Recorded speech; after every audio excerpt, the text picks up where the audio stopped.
Emisión Central.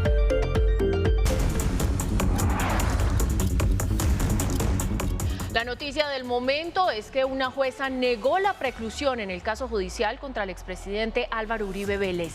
Esta decisión mantiene en firme el proceso que incluso podría ir a juicio.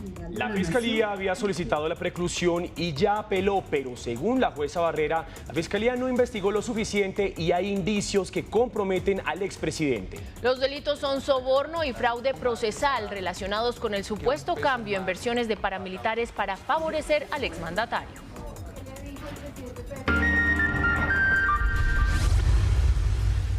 Ya son 6 departamentos del suroccidente del país sin suministro de gas por la emergencia en Cerro Bravo. La solución podría tardar 9 días. Todavía analizan qué pasó en el volcán Cerro Bravo en Tolima. La tierra ha alcanzado 700 grados y emana gas y vapor. EPM congeló las tarifas de energía. 6 millones de personas de Antioquia y Chocó beneficiadas. Operación Esperanza. No para los esfuerzos por encontrar los 4 hermanos en las selvas del Guaviare. Indígenas y fuerza pública unen capacidades con la fe intacta. Yo volvería a escribir todas las cartas que sean necesarias. El alto comisionado de paz, Danilo Rueda, respondió a las críticas por la carta que le envió a las disidencias de Iván Mordisco tras el asesinato de 4 menores indígenas. Arrodillada no es. Rueda dice que a pesar de las dificultades, hay que insistir en la paz. No descarta que a pesar de los 4 asesinatos, se instale mesa con el Estado Mayor. Entrevista RTBC Noticias. La alcaldesa de Bogotá insiste en que hay reclutamientos para disidencias en los barrios de Bogotá. Pide más acciones contra los grupos ilegales. En 2022, cerca de 1.400.000 personas salieron de la pobreza multidimensional. La cifra en Colombia ya es 12.1% según el DANE. En votación, últimos artículos de la reforma a la salud en la Comisión Séptima. Se prepara la reforma laboral sin apoyo conservador y fue radicada la ponencia de la ley de sometimiento. Conectados con las regiones en Santander, las lluvias generaron estragos en varios municipios. Después de 26 años fue capturado en Riohacha un hombre que asesinó a madre e hija. Tenía circular roja de Interpol.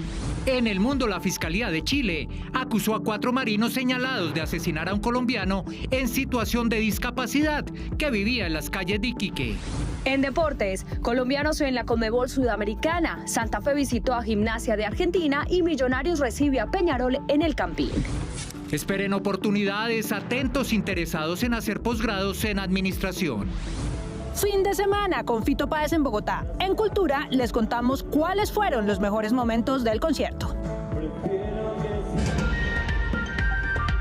Ya se siente el desabastecimiento de gas natural en el Valle del Cauca y también en otros 5 departamentos. Según la transportadora de gas internacional, la construcción de una tubería flexible, la solución más rápida, tardaría 9 días. Y se calcula hasta el momento 2 millones de familias del suroccidente del país se han visto afectadas por esta situación. Vamos de inmediato con Diego Candelo. Diego, muy buenas noches. ¿Qué alternativas están empleando los conductores y los dueños de los restaurantes?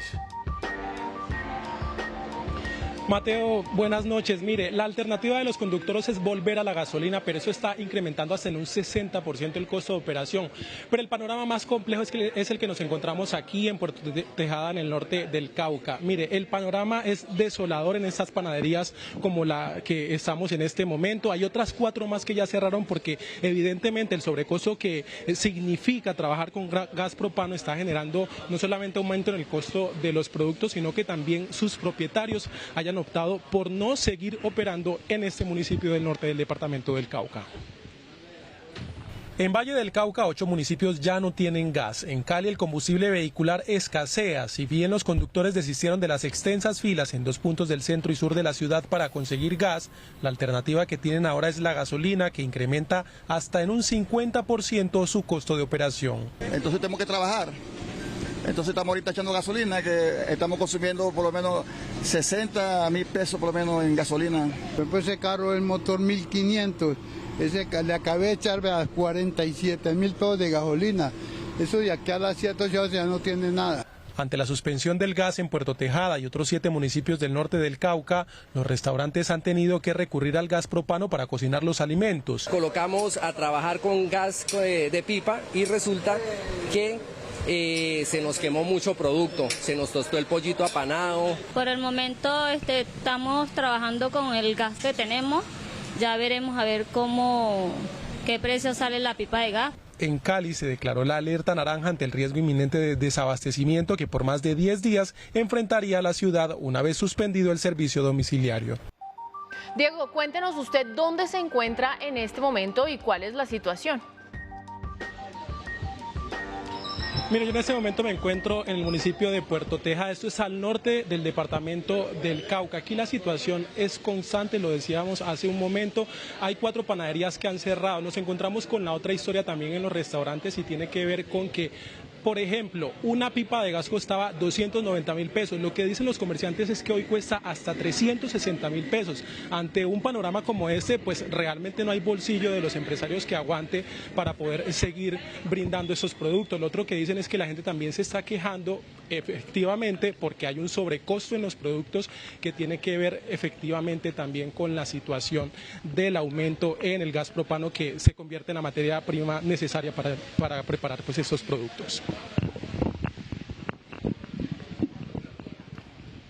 Gracias, Diego, por el reporte. ¿Qué generó entonces esta emergencia? Pues las autoridades que exploran la zona identifican las posibles causas del fenómeno térmico, pero además evalúan las medidas de corto plazo para evitar mayores afectaciones en los departamentos donde fue suspendido el servicio de gas. Expertos y analistas investigan las razones por las que se presentó la anomalía térmica en el municipio del Herveo, en el departamento del Tolima, que llevó a que la tierra alcanzara los 700 grados Celsius, que es 7 veces la temperatura en la que hierve el agua. Era que se trataba de un fenómeno volcánico, pero el Ingeominas encontró que los gases que allí aparecen, además de ser escasos en dióxido de azufre, hay una alta concentración de metano, que no es un gas volcánico. Descargas eléctricas, manos criminales, fallas en tuberías, material orgánico, son algunas de las hipótesis de lo que pudo ocasionar esta emergencia. Varias hipótesis se han trabajado y se han manejado por parte de los organismos de control y los organismos gubernamentales, entre ellas que se trate de pronto de algún tipo de mal funcionamiento del gasoducto. Tocará esperar, sin embargo, a que haya un reporte oficial. Por la alerta, la transportadora de gas internacional suspendió el suministro de este energético en los departamentos de Tolima, Caldas, Risaralda, Quindío, Cauca y Valle del Cauca. Sin embargo, el Ministerio de Minas mencionó que se realizará una obra con tubería flexible, lo que tomaría 9 días si las condiciones meteorológicas lo permiten. También plantean transportar gas del norte del país vía marítima para ingresarlo por el puerto de Buenaventura, lo que tardaría unos 30 días. Y en medio de toda esta situación, la empresa distribuidora de gas domiciliario en el Cauca estableció nuevos horarios de distribución en 7 municipios del departamento. Esto ante la emergencia en inmediaciones a Cerro Bravo. Vamos con un informe de Rubén Zúñiga de la Radio Nacional de Colombia. Estas medidas de contingencia tomadas en el departamento del Cauca tienen como objetivo regular el suministro de gas por la emergencia que se vive en el departamento del Tolima, concretamente en el Cerro Bravo. 7 municipios del departamento del Cauca en estos momentos están afectados por el cierre de las tuberías que llegan a esta región del país.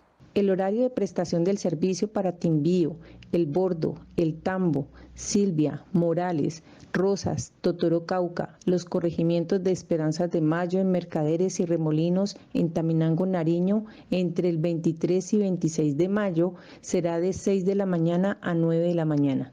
Muchos restaurantes, centros educativos y establecimientos comerciales suspendieron sus actividades porque su dependencia económica está en cocinar alimentos para muchos ciudadanos. Radio Nacional de Colombia y RTVC Noticias conectados 24/7. En el eje cafetero activaron varias medidas de contingencia para atender la demanda de gas natural en los restaurantes escolares. Las instituciones se apoyarán del PAE para garantizar la alimentación de los estudiantes. Paula Rodríguez, periodista de la Radio Nacional, con los detalles. Mientras las autoridades continúan investigando la anomalía térmica en la vía Manizales-Bogotá que obligó a la suspensión del servicio de gas natural, en el eje cafetero las instituciones educativas activan sus planes de contingencia, por lo menos en aquellos colegios que tienen sus restaurantes y que funcionan con este servicio y no con el de gas propano. En el caso de Manizales, de los 45 colegios, 15 tienen gas domiciliario, por lo que ellos saldrán temprano el día de hoy y mañana y solo entregarán refrigerio. Mientras tanto, en Pereira, 2 de las 3 plantas no podrán operar por lo que solo entregarán 12.317 raciones de refrigerio y almuerzos en 70 establecimientos educativos. 2 de esos operadores no cuentan cómo puedan dar el suministro de alimentación y tenemos un operador que en este momento nos atendería 12.300 estudiantes el día de hoy y el día de mañana. Las autoridades educativas con los respectivos técnicos harán la conversión de las estufas que se requieran en los colegios o plantas de alimentos para garantizar el servicio del PAE durante estos días de contingencia. Radio Nacional de Colombia y RTVC Noticias conectados 24/7. Y entre tanto, EPM anunció que congelará las tarifas de energía, una medida que beneficiará a más de 6 millones de personas de Antioquia y de Chocó. Se pretende que haya una disminución mensual de 0,6% en el valor de la factura. Ismael Tobón, vamos con usted. Buenas noches, usted tiene los detalles. Mateo, televidentes, muy buenas noches. Pues según ha precisado la Junta Directiva, esta decisión no va a afectar el estado financiero de la compañía, ni tampoco las inversiones y los negocios que tiene EPM en el exterior. Recordemos que esta medida empezará a regir a partir del mes de junio e irá hasta el 31 de diciembre. Según EPM, la medida cobijará a 6.8 millones de usuarios de 125 municipios de Antioquia y del Bajo Atrato en el Chocó. En los meses de junio a septiembre, los ciudadanos van a ver una disminución en su tarifa y de octubre en adelante vamos a ver un ligero incremento. El anuncio se hizo luego de que la Junta Directiva de EPM aprobara la propuesta hecha por el alcalde de Medellín, Daniel Quintero. Afortunadamente, la Junta ha recogido la proposición y las recomendaciones y el análisis hecho por la Administración y en ese orden de ideas, pues los ciudadanos de Medellín, de Antioquia y de Atrato van a ver un congelamiento de la tarifa de servicios públicos. La reducción tarifaria le costará a la compañía unos 400.000 millones de pesos y regirá hasta el 31 de diciembre de este año. Los usuarios verán reflejado en sus facturas del mes de junio una disminución del valor del kilovatio de energía y congelación en las tarifas de los servicios de agua y gas natural.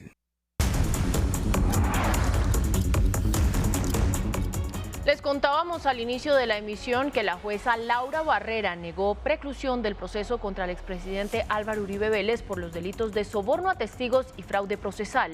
Con esta decisión, el exmandatario podría enfrentar juicio, aunque la Fiscalía ya apeló la decisión.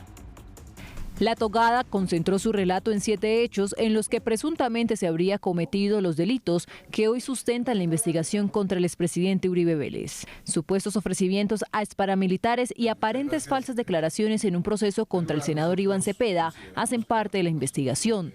Para la jueza, la Fiscalía no acreditó las pruebas en relación a que el testigo Juan Guillermo Monsalve supuestamente mintió cuando denunció un soborno a cambio de favorecer con su versión al expresidente Uribe. Instancia que no fue estudiada por la Fiscalía General de la Nación y que hacen, por tanto, la determinación de despachar negativamente solicitud de preclusión por artificial comportamiento conforme a la prueba aportada. Igualmente negó la preclusión por soborno en la supuesta participación del expresidente Uribe en la declaración del narcotraficante Juan Carlos El Tuzo Sierra, en la que señaló supuestamente haber recibido ofrecimientos para declarar contra el exmandatario. Debe el despacho entonces señalar que la Fiscalía no acreditó que realizó todo el esfuerzo investigativo para determinar que hubo ofrecimientos o no al Tuzo Sierra, y mal puede indicar que ha aprobado sin duda la atipicidad del delito de soborno a testigos. Por el delito de fraude procesal, según la juez, 2 cartas del Tuzo Sierra se presentaron a la Corte Suprema y que no corresponden con la verdad.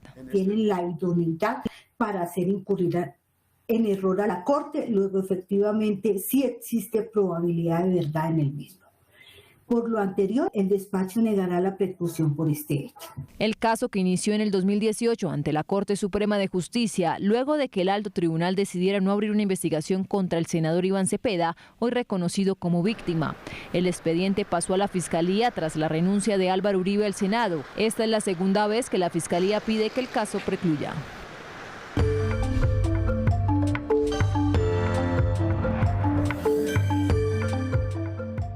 Se Cerca de 40 kilómetros han recorrido las Fuerzas Armadas integrantes de las comunidades indígenas en 72 horas en medio de la Operación Esperanza para ubicar a los 4 menores de edad en las selvas del Guaviare. Según el Ejército, pilotos y soldados han sobrevolado y caminado 660 kilómetros desde que iniciaron la búsqueda.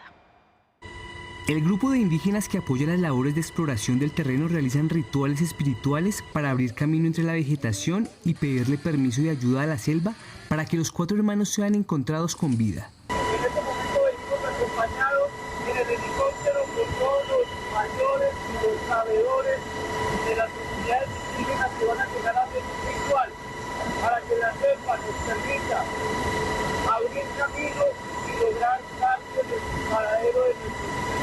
Desde el aire, las Fuerzas Armadas recorren la espesa selva del Guaviare, donde hace 3 semanas se concentra la intensa búsqueda en una zona donde la altura de los árboles hace casi imposible saber qué hay debajo de ellos. Esto nos muestra más o menos las dimensiones que nuestros hombres, nuestros comandos y nuestros indígenas están recorriendo abajo en la selva en búsqueda de nuestros 4 niños. Entre soldados e indígenas construyeron un helipuerto donde aterrizan todas las personas involucradas en la búsqueda. Mismo lugar donde hallaron la avioneta y desde donde inician los recorridos. Continuamos en el área, continuamos buscando a nuestros muchachos en la selva, por todos los ríos, por toda esta inmensidad de selva. En este punto se congregan militares e indígenas para empezar cada día la búsqueda de los pequeños. Justamente para conocer más detalles de esta búsqueda, saludamos al general Pedro Sánchez. Él es comandante del Comando Conjunto de Operaciones Especiales y quien está a cargo de la Operación Esperanza. General, muy buenas noches. ¿Qué novedades tiene a esta hora en la búsqueda de esos 4 hermanos? Buenas noches. Avanza sin pausa, pero también con mucha velocidad. Esta integración en células combinadas que hemos llamado entre la fuerza pública unido con nuestras comunidades indígenas amalgama una capacidad de tácticas, técnicas y procedimientos de nuestros hombres de las fuerzas especiales con ese conocimiento que no se puede desconocer de la experiencia que tienen ellos en ambientes de selva. Entonces ellos nos pueden ayudar a identificar mejor tal vez las huellas, los rastros que se dejan, qué tipo de árboles podrían haber utilizado y otros factores que son indispensables para encontrar a nuestros menores. Sí, general. Para finalizar, ¿se ha encontrado otra pista o elemento que permita indicar que los menores de edad siguen en área y que se encuentran bien?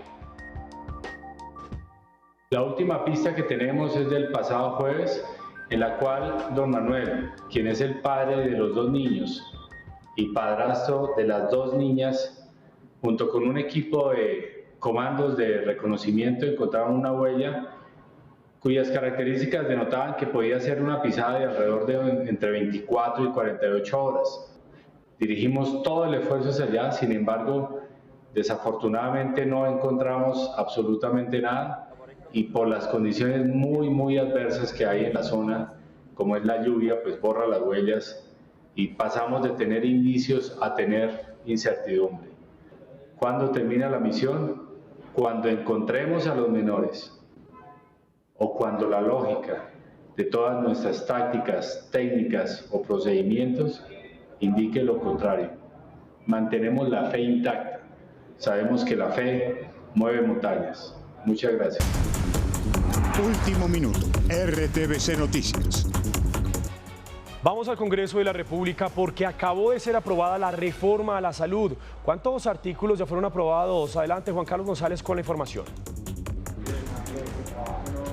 Mateo, televidentes, muy buenas noches. 144 artículos en total fueron aprobados de la reforma a la salud en su primer debate en la Comisión Séptima de la Cámara. Cabe recordar que todavía le faltan 3 debates, pasa a plenaria de la Cámara, luego será estudiado en Senado, donde también tendrá 2 debates, en Comisión Séptima de Senado y plenaria del Senado. En total fueron eliminadas 5 facultades extraordinarias del presidente Gustavo Petro. Solo le dieron, digamos, patria potestad en lo que tiene que ver con la capitalización de la nueva EPS e inyectarle nuevos recursos compromisos en el sistema de cambios que tendrá el nuevo modelo de la reforma a la salud. Escuchemos a esta hora al ministro de Salud, Guillermo Jaramillo, que da los agradecimientos y está explicando cómo va a quedar el primer paso de la reforma a la salud en la Comisión Séptima de la Cámara.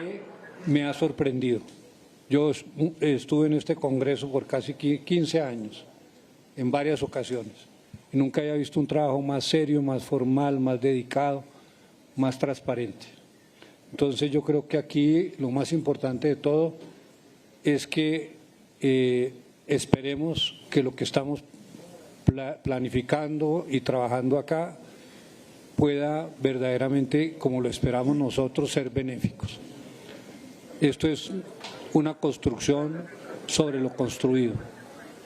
Lo queremos hacer de la mano de todas y todos los que nos quieran acompañar. Esas son las palabras del ministro de Salud, Guillermo Jaramillo, que fue el primer round que gana la reforma a la salud luego de más de 4 semanas de debates, cancelación incluso de ella la semana pasada por falta de quórum, incluso por falta de concertación entre algunos partidos políticos. Escuchemos al fondo los aplausos de las barras, de las personas que han acompañado esta reforma a la salud. También tenemos que indicar hoy que se están dando algunos puntadas políticas por la reforma laboral. Se ha indicado que no se tienen los consensos entre los partidos. El Partido Conservador no la va a apoyar, todavía no se sabe la propuesta del Partido Liberal, y el Partido de la U también dijo que solamente apoyarán la reforma o la ponencia alternativa que fue radicada en la Comisión Séptima.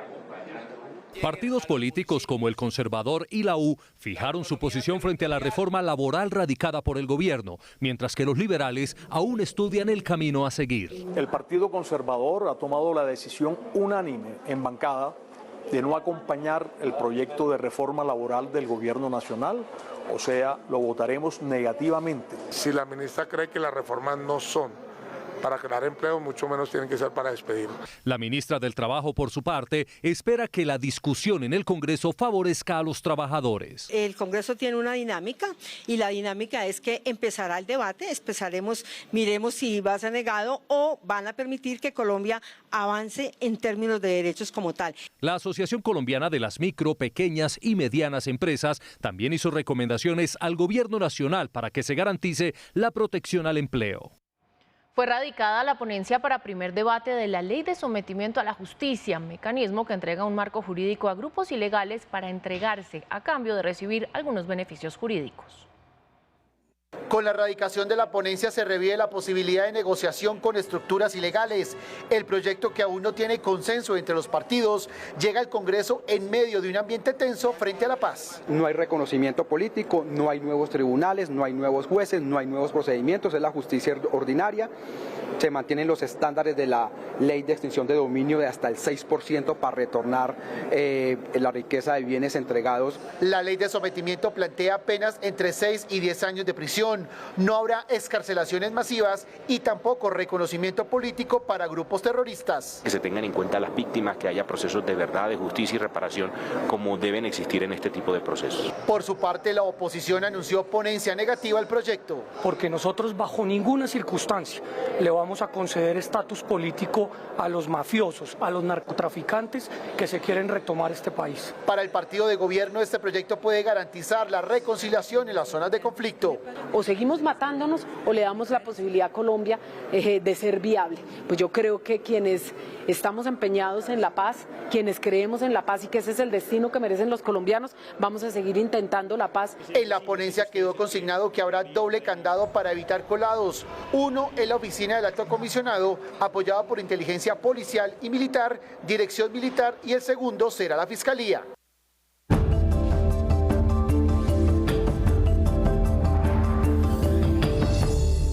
El DANE reveló que mejoró el índice de pobreza multidimensional en Colombia, que en 2022 llegó al 12,9%, lo que representa una importante reducción teniendo en cuenta que en 2021 estaba en 16%. La directora del DANE informó que las ciudades principales y los centros poblados y rurales dispersos también registraron menos personas en condición de pobreza. Cantidad de pobres que tenemos entre 2021 y 2022, vemos una reducción de 1,5 millones de personas, alcanzando un total de 6.600.000 personas que son pobres según este indicador del índice de pobreza multidimensional en 2022. Sin embargo, la pobreza en la población migrante venezolana sigue siendo alta en el país. Para el total nacional alcanzó 12,9, mientras que para estas personas llegó a 42,2. En las cabeceras fue de 8,7, mientras que para los provenientes de Venezuela en el último año fue 38,9. Las regiones Caribe y Pacífica, Antioquia, Valle del Cauca y Bogotá registraron caídas significativas principalmente por el efecto rebote que se generó por cuenta de la pandemia. El comisionado de paz Danilo Rueda se refirió a una carta que le envió a disidencias del Estado Mayor de las FARC tras el asesinato de 4 menores de edad indígenas, al parecer cuando se opusieron a ser reclutados por el grupo. Respondió a las críticas que ha recibido por el tono de la carta y explicó qué viene en el proceso de paz con ese grupo. Explicó también que aún sin cese el fuego, la mesa con ese grupo podría ser instalada. Entrevista del director de RTVC Noticias, Jairo Patiño.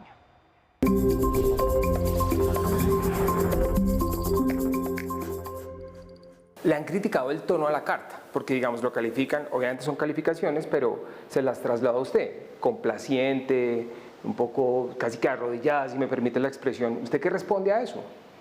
Yo creo que arrodillada no es, y arrodillada no es porque estamos hablando de la comisión de un crimen de guerra, un crimen que es gravísimo, es un delito internacional. Y yo no estoy diciendo maravilloso lo que sucedió con los niños. Estoy hablando de las extorsiones, estoy hablando del cansancio de la población y estoy simplemente señalando que es el momento, es la hora de la paz, hay que resolver las dificultades y que hay un asunto en común, que ellos dicen que quieren justicia social y ambiental, entonces obren en coherencia y habilitemos un escenario para la paz. Otra inquietud en torno es un poco la estructura, porque digamos que este asesinato de 4 niños indígenas no es el primer asunto de la carta, lo que hace pensar a muchos lectores de esa carta que esto es, digamos, no es el asunto prioritario, sino más bien empieza con una introducción distinta frente al proceso y demás, y luego y sí toca eso. ¿No debería ser esta carta un poco un reclamo más de frente con este hecho que ocurrió? Es que los reclamos se han hecho. Ustedes cuando tengan la posibilidad mirarán la trazabilidad de todas las denuncias que nosotros recibimos y la exigencia que hacemos de respetar el DIH. Simplemente esto fue un hecho, una carta en una decisión que se toma y en la cual, a pesar de la dificultad, hay que insistir en la posibilidad de conversar. Y esa es mi labor y mi función. Yo recibí muchas comunicaciones de las comunidades de esos territorios donde decían, por favor mantengan el cese de fuego, por favor mantengan el cese de fuego. Pero tengo que alentar la esperanza a la gente y decirles, nosotros estamos comprometidos en la paz, nosotros hacemos exigencias precisas y mi labor, mi función es persistir y persistir hasta lograr que los diversos grupos armados, en este caso la CNC-FARC, entren en sensatez y a partir de los puntos que tenemos en común, construyamos un escenario de conversaciones. Bueno, puntualicemos en eso del estado en el que quedan las conversaciones con este grupo. Ya hay unas decisiones que están anunciadas por el presidente de la República. ¿Qué sigue? Es decir, ¿qué es lo que puede pasar en las próximas semanas? Nosotros estamos esperando una respuesta del MC-FARC en la cual el comunicado de anuncio de suspensión del cese de fuego en estos departamentos está acompañado de, se nombra una delegación del gobierno para iniciar las conversaciones. Entonces ellos ya tienen su delegación nombrada. Ahora de lo que se trata es de que si están dispuestos, iniciemos la mesa de conversaciones a la mayor prontitud posible. En las condiciones en que estamos. Habría que, y en los otros asuntos que se abordarán y se plantearán, tiene que ver con ya el 30 de junio termina el cese. Entonces, ¿cómo logramos abordar los temas de hostilidades? Esa fecha es para los 5 decretos que hubo en diciembre, los 5 ceses de los cuales quedan 2. Sí. ¿Cuál es un poco el estado de la paz total a la luz de esos acontecimientos recientes? La paz total no se reduce a los ceses de fuego.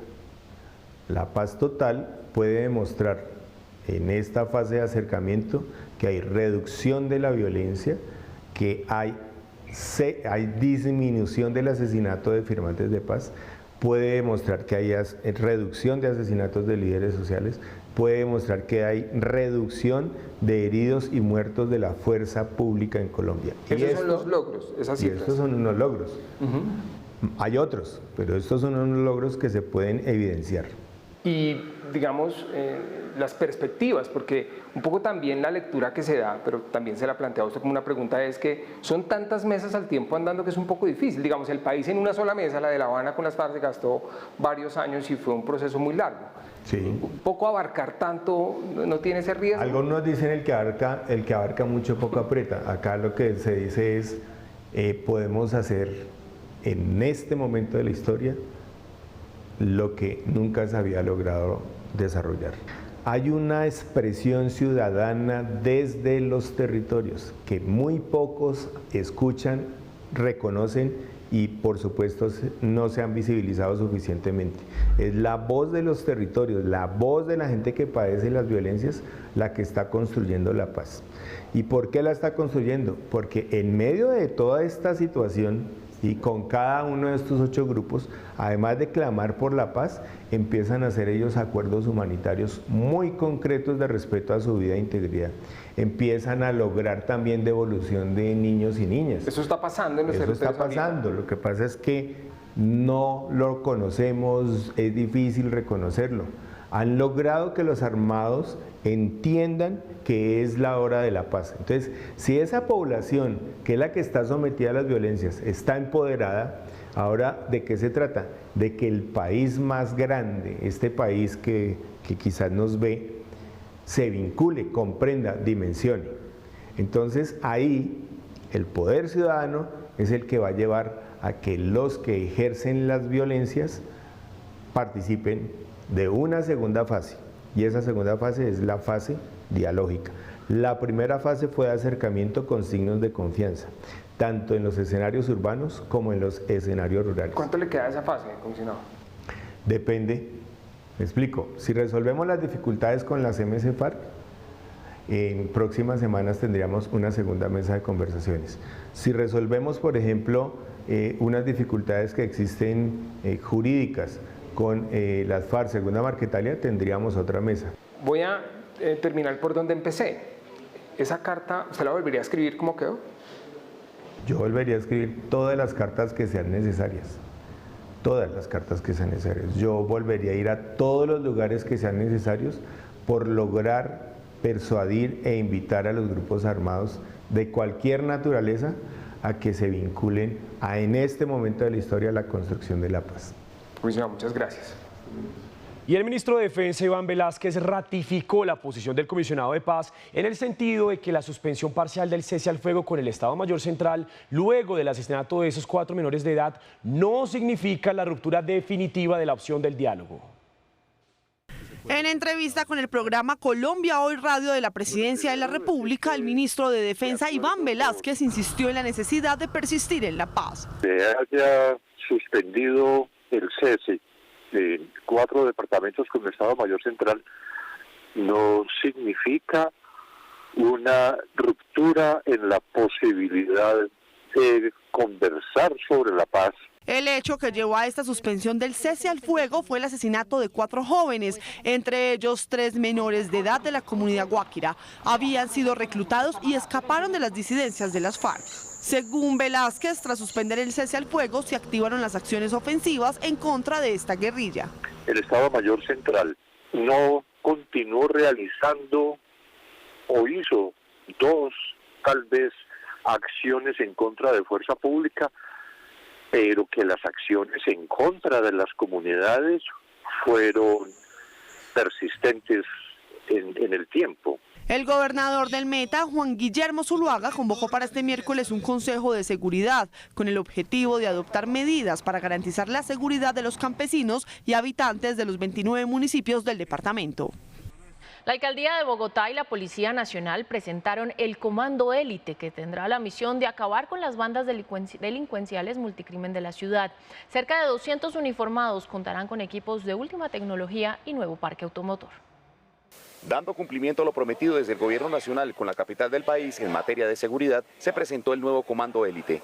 Con capacidades tecnológicas de movilidad motorizada de casi 200 miembros de diferentes especialidades de la policía, profesionales de la policía, que van a estar dedicados a desarticular bandas de atracadores, bandas que cometen homicidio, bandas que cometen extorsión, bandas que cometen abuso, acoso o feminicidio. La participación de las mujeres en esta nueva estrategia de las autoridades tiene un componente especial. Donde una buena parte de ellos, señora alcaldesa, son mujeres que han trasegado por experiencias difíciles de nuestro país en materia de seguridad y están acá con abnegación, con disciplina, con amor por esta bella profesión de ser policías. El señor director general de la policía se comprometió con la alcaldesa mayor de Bogotá a enviar un refuerzo importante para contrarrestar todos los fenómenos delictivos que se vienen presentando en la ciudad.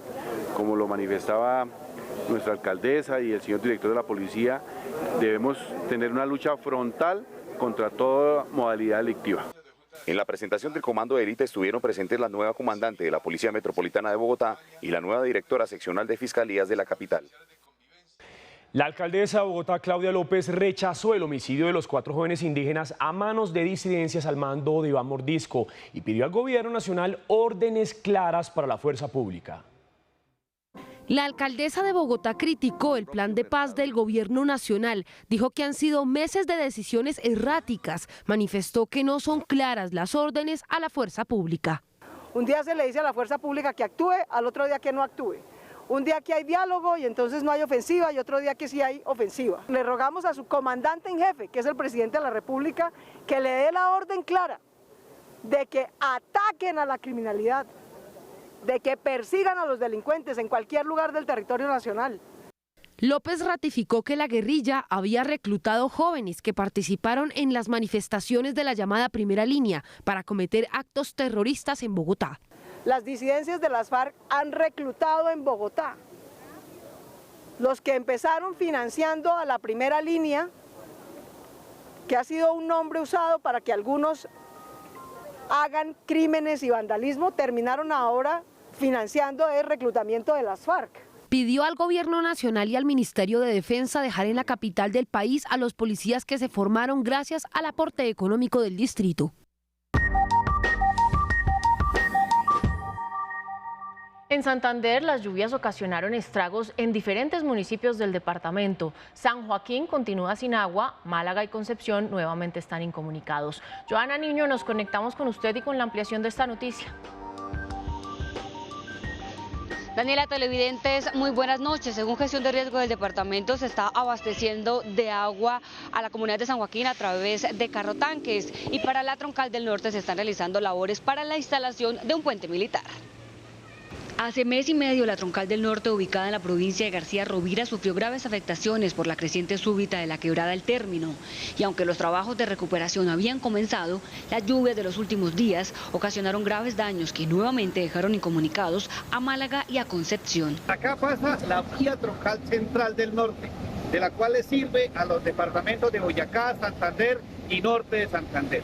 La imprudencia de un conductor de un camión al intentar atravesar la Troncal del Norte por poco le cuesta la vida al terminar volcado sobre la quebrada. Esperamos que esta semana se logre habilitar rápidamente el acueducto. Ya estuvo un equipo técnico de la SAN haciendo presencia y cuantificando cuáles son la inversión que requiere la recuperación de esta bocatoma y de este sistema de captación. En Vélez y Mogotes también 18 viviendas fueron afectadas por las lluvias.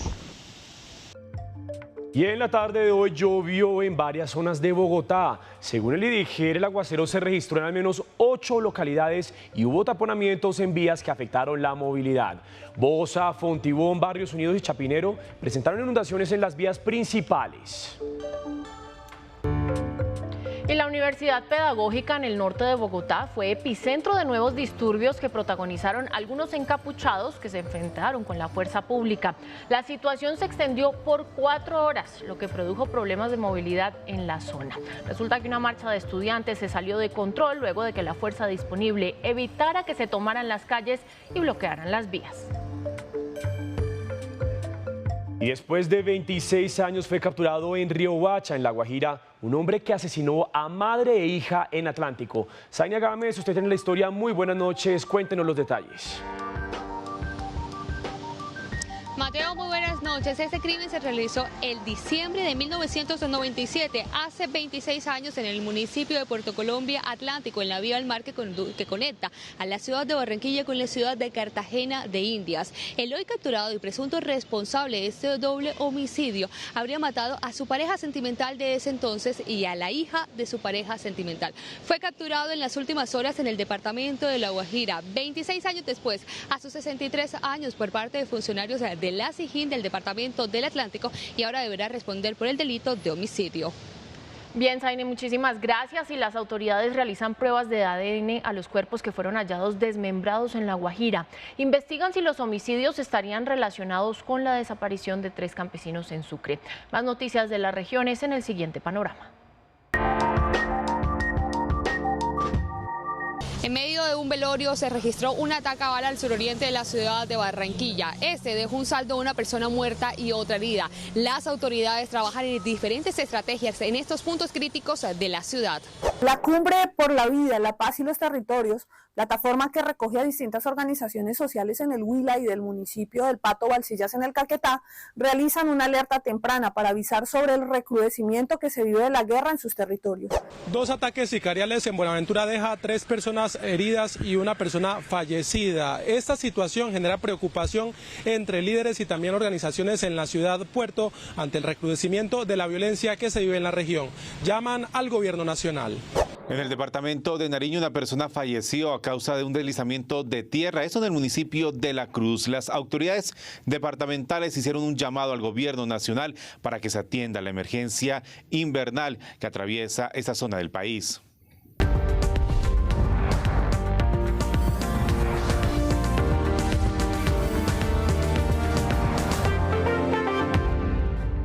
La Fiscalía de Chile acusó a 4 marinos señalados de haber asesinado a un colombiano con discapacidad que vivía en las calles de Iquique, en el norte de Chile. La Cancillería de Colombia pidió celeridad en las investigaciones y castigo para los responsables. Tras el crimen de los marinos, la Fiscalía chilena confirmó que el colombiano fue golpeado con las muletas que usaba para moverse. Los funcionarios fueron dados de baja y esperamos que la justicia los sancione como corresponde. Su comportamiento no refleja el espíritu de la Armada de Chile. La familia pide ayuda para poder repatriar el cuerpo de Milton Rodríguez. Solamente hemos recibido una llamada del Consulado de Colombia de Antofagasta pidiéndonos que si podían por lo menos reportar el hecho, pero hablamos de la repatriación y nos dicen que no hay recursos, que nosotros tenemos que conseguir los recursos. Por su parte, la Cancillería colombiana repudió lo ocurrido con el connacional y pidió celeridad en el castigo de los responsables, mientras que de la forma más dura y cruel, la familia de Milton Rodríguez se enteró de su muerte. Un familiar que vive en Santiago de Chile me envió un link porque él tampoco podía creerlo y me dijo, reconoce si es tu hermano.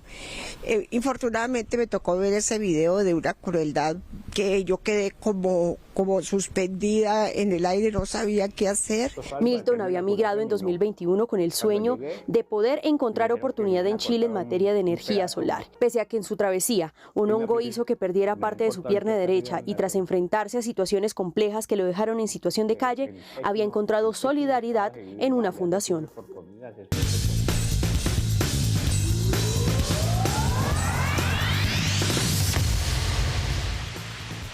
Muy buenas noches, bienvenidos a la información deportiva. Qué alegría como siempre saludarlos hoy desde la fría y lluviosa Medellín. Pero nos trasladamos hasta Argentina porque Independiente Santa Fe tenía su partido ante Gimnasia La Plata para este compromiso de Copa Sudamericana. Lastimosamente, el hoy equipo dirigido por el profesor Gerardo Bedoya perdió por 1-0 cuando se estaba terminando el compromiso. ¿Qué tal si repasamos el gol de este duelo que estuvo además cargado de muchas polémicas arbitrales, también de varias expulsiones? Por el lado de Santa Fe salieron Morelo y Roa. Y pues la anotación, como les decía, iba a llegar en las desconcentraciones de los últimos minutos. Franco Torres iba a ser el encargado de marcar el único tanto del compromiso. Santa Fe había aguantado, pero lastimosamente, lo que les decíamos, le suele pasar a los equipos colombianos en torneos internacionales, desconcentraciones al inicio y al finalizar del juego. Y con esto, con esta derrota, Independiente Santa Fe solamente completa 4 puntos y es tercero de la tabla de posiciones de su grupo en la Copa Sudamericana y queda muy mal parado.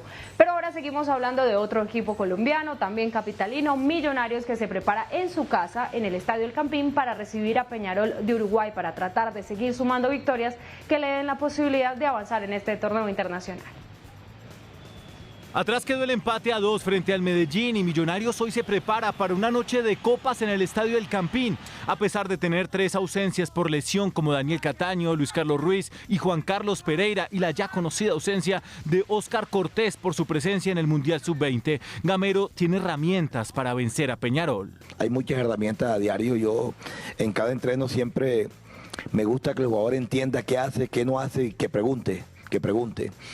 Y este es un equipo que cada medida que, si nos damos cuenta, jugadores entran y no desentonan, porque hacemos lo mismo. El grupo F está con Millos como líder con 7 puntos, Defensa y Justicia con 6, América de Minas Gerais tercero y Peñarol último lugar. Hoy se espera sacar una ventaja en la Sudamericana y eso va de la mano con el aprendizaje diario.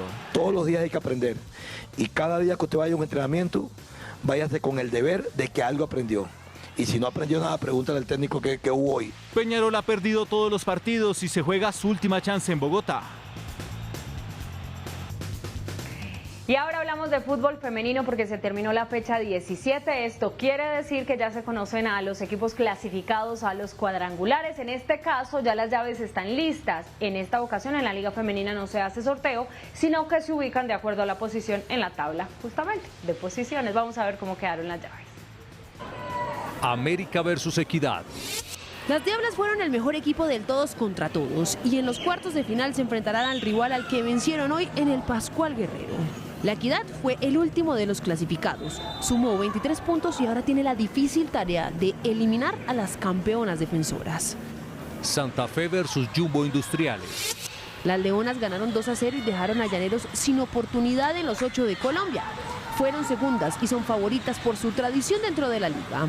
El equipo revelación Jumbo Industriales será su rival. Fueron séptimas con 25 puntos y terminaron goleando 4-0 a Bucaramanga. Nacional versus Medellín.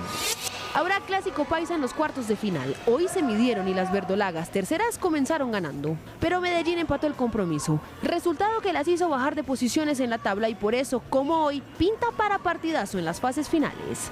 Deportivo Pereira versus Deportivo Cali. Las matecañas se impusieron 2-0 ante Atlético Huila y cerraron cuartas con 29 unidades. Cali logró el milagro y remontó un 2-0 abajo ante Tolima y se sembraron en la quinta casilla. Estos serán los duelos de cuartos de final que comenzarán este fin de semana.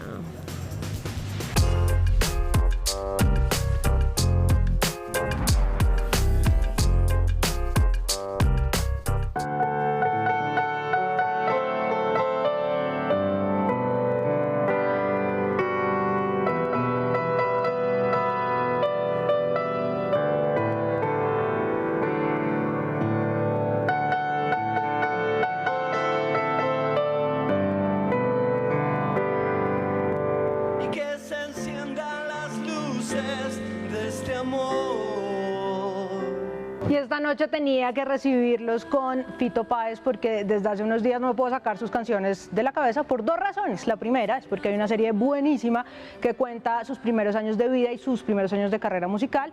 Y la segunda es que este fin de semana que pasó estuvo en Bogotá pasando por el Movistar Arena durante su gira de conciertos. El concierto estuvo buenísimo en muchos sentidos. El primero es los visuales que estuvieron ahí todo el tiempo acompañando la música. Fueron maravillosos, todo el tiempo estaban narrando una historia paralela a lo que decían las letras y a lo que decía la puesta en escena de Fito Páez. Y la segunda es que Fito sigue intacto con la misma irreverencia musical que ha tenido siempre. ¿A qué me refiero? Piensen en que cuando Fito comenzó a escribir canciones, las canciones tenían una forma muy clara, que era estrofa, estrofa, puente, coro, estrofa, coro. Y Fito cogió eso y simplemente hizo una bolita y lo botó a la caneca y comenzó a jugar con las formas como se le dio la gana. Por ejemplo, hay canciones como Al lado del camino, que son una estrofa eterna con una retahíla de letra muy larga. Me gusta estar al lado del camino, fumando el humo mientras todo pasa. También hay canciones como Dale alegría a mi corazón, que no tienen coro, tanto así que uno termina pensando que el puente se convierte el coro. Y dale alegría, alegría a mi corazón, es lo único que te pido al menos hoy. ¿Cómo logró eso? En una entrevista él dice, yo no tengo método, así que no puedo explicar cómo lo logré, pero resulta que en esa misma entrevista, al final, explica que su método sí existe, y el no método de Fito va de la siguiente manera. Él toma como ejemplo Cadáver Exquisito y miren lo que cuenta de cómo comenzó a componerla. Estuve con la parte A, que es toda descendente, estuve 6 meses y no sabía cómo salir de ahí.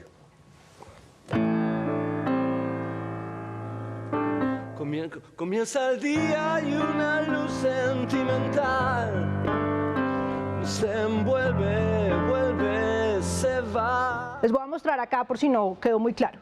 Él dice, tengo una cosa en descendente, le voy a pedir a la cámara que enfoque por favor mi mano izquierda, que es esto.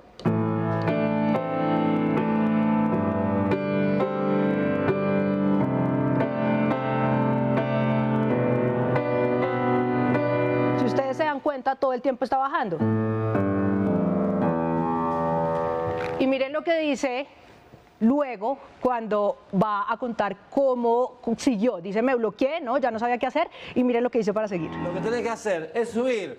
Busco mi piedra filosofal, los 7 locos en el mar, en el cadáver exquisito no tiene piedad, en la quinta esencia de la música. Les voy a mostrar acá de nuevo qué es lo que él está proponiendo. Entonces dice, si antes había bajado, entonces ahora lo que voy a hacer es comenzar a subir.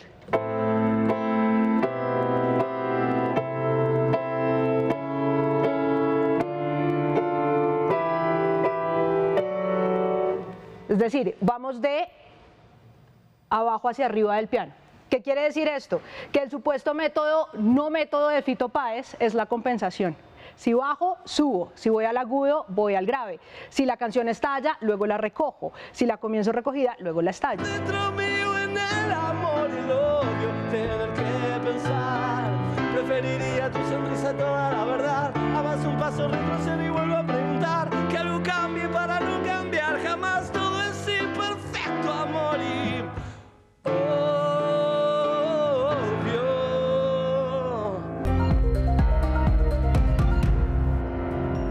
En 4.501 pesos cerró el precio del dólar, es decir, presentó una disminución de 27 pesos. A $1.87 se cotizó la libra de café colombiano en la Bolsa de Valores de Nueva York. El precio interno de la carga bajó 80.000 pesos y llegó a 1.870.000 pesos. Según Camacol, Bogotá y Cundinamarca, entre enero y abril de 2023 se registraron 1,1 millones de búsquedas de vivienda nueva y 59.000 personas se registraron para comprar proyectos de la región. Con una inversión de 19.200 millones de pesos, la Agencia Nacional de Infraestructura publicó los prepliegos para definir la conexión férrea entre Bogotá región y el corredor La Dorada-Chiriguaná.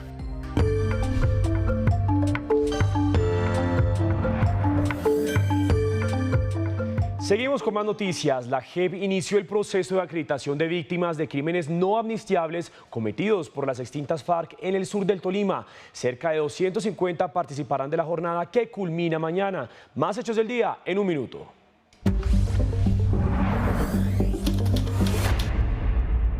El ejército desmanteló un taller para la fabricación de explosivos en Tumaco, Nariño. Según la investigación, el lugar tenía la capacidad para producir semanalmente cerca de 300 granadas que eran utilizadas por grupos armados ilegales que operan en la región.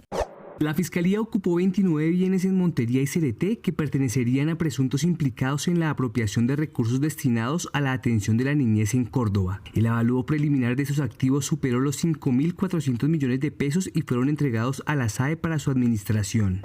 Un juez envió a prisión a los hermanos José Alfredo y Alexander Capote como presuntos asesinos de una líder indígena en Cauca en el 2021. La víctima fue encontrada muerta con varios disparos en su cuerpo. El crimen estaría relacionado con posibles diferencias en la delimitación de un predio.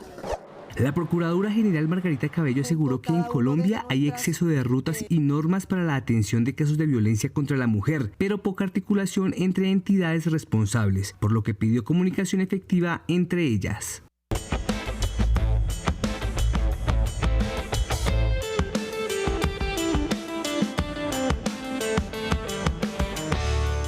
Un estudio de movilidad en Bogotá reveló que el 66% de mujeres usuarias de motocicleta fallecidas en siniestros viales tenían entre 18 y 34 años. Razones de la accidentalidad son varias. Es los huecos y todo ese tema que como tal nos afecta. Y pues a veces que hay algunos compañeros motores que no nos ayudan porque se meten y más a uno de mujer. Los conductores de vehículos a veces son súper tenaces con las motos. Esa es una. Y la otra es que son muy imprudentes, hay que reconocerla. En un 146% aumentó la expedición de licencias de conducción para motocicletas solicitadas por mujeres en el primer trimestre de este año, comparado con el mismo periodo del 2019. Sin embargo, esta estadística no ha tenido una buena percepción. No se aseguran de pedir un requisito como tal para entregar la licencia a alguien que sí verdaderamente se gane la licencia porque sepan manejar bien. Y es que las cifras de accidentalidad de este año no son alentadoras. Lastimosamente tenemos 202 fallecidos, 94 de ellos motociclistas y 11 de estos 94 son mujeres. La Policía de Tránsito habilitó un curso teórico práctico gratuito de conducción para mujeres con el que se busca reforzar la pericia y las normas de tránsito, entre otras medidas. El curso estará disponible el resto del año y las inscripciones se realizan en la página www.movilidadbogotá.gov.co.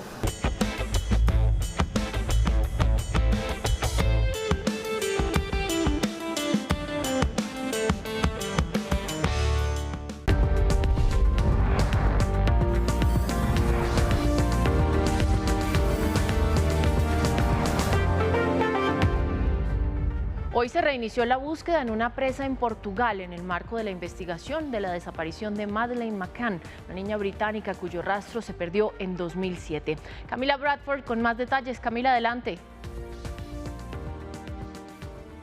Buenas noches. Un perro de búsqueda y una lancha de bomberos hacen parte del equipo que de nuevo intenta encontrar la más mínima pista que permita saber algo de lo que pasó hace 16 años con Maddie, la niña británica que es protagonista de uno de los casos policíacos y forenses más mediáticos de la historia. El alemán Christian Brugner, pederasta reincidente, desde 2020 es el principal sospechoso de la desaparición de McCann, quien vivía a pocos kilómetros del hotel donde la británica desapareció. Es un intento más. El esfuerzo más reciente de todos los que se han acumulado durante ya 16 años. Porque acá, en estas orillas, las del embalse Arade, fue donde inició la infatigable búsqueda del rastro de Madeleine McCann, en Portugal, el 3 de mayo de 2007, y que todavía no da frutos. Ese día, poco antes de cumplir 4 años, Madeleine desapareció en un balneario en la región turística de Algarve. De vacaciones con su familia, todo cambió cuando, mientras dormía y sus padres cenaban con unos amigos en el restaurante del complejo vacacional, no se supo más de ella. Son casi 30 los agentes británicos, portugueses y alemanes que hurgan la tierra y aprovechan la sequía europea para adentrarse a un área que normalmente estaría sumergida y reactivar los 16 años de operativos para encontrarla. Esta vez volvieron a donde todo inició, escasos 50 kilómetros de Praia da Luz, donde dejó de saberse la ubicación de Madeleine y donde era recurrente verlo a él, Christian Brugner, principal sospechoso. Un dron escanea el área, mientras de nuevo perros rastreadores buscan el más mínimo indicio. El hermetismo reina. Sobrevuelo de aeronaves y helicópteros está prohibido en el área de búsqueda. Una rueda de prensa está prevista más adelante.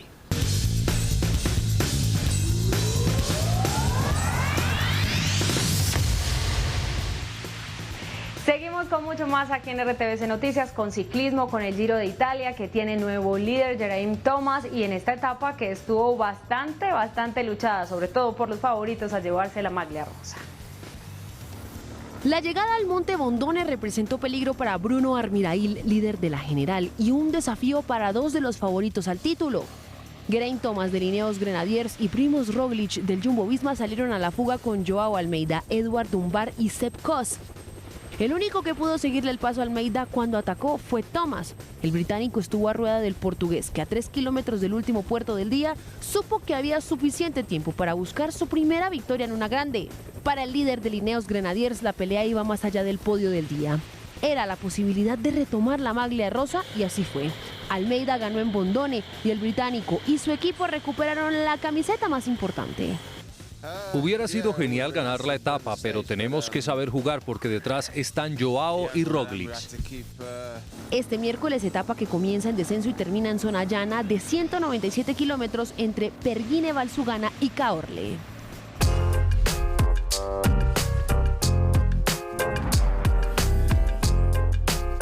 Les voy a leer un fragmento de uno de mis poemas favoritos, es este. Érase un hombre a una nariz pegado, érase una nariz superlativa, érase una nariz sayón y escriba, érase un peje espada muy barbado.